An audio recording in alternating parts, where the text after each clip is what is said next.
tanpa pegang kad bank. Tahu korang? Hai, Assalamualaikum dan salam sejahtera. Okey, hari ni dia ada dapat satu komen yang sangat puas hati.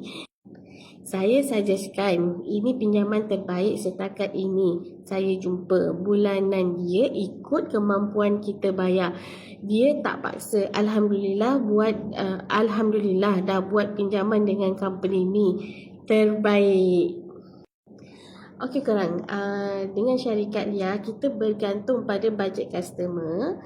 Okey, kita akan tengoklah customer mampu bayar berapa setiap bulan. Dan interest kita sangatlah rendah untuk korang tahu.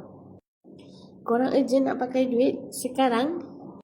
Okey korang, macam biasa Lia nak bagi tahu dokumen yang Lia perlukan adalah IC depan belakang, slip gaji 3 bulan yang terbaru, bank statement 3 bulan yang terbaru, bil api. Okey korang, mesti ada yang tertanya-tanya kan, syarikat Lia pegang kad bank ke?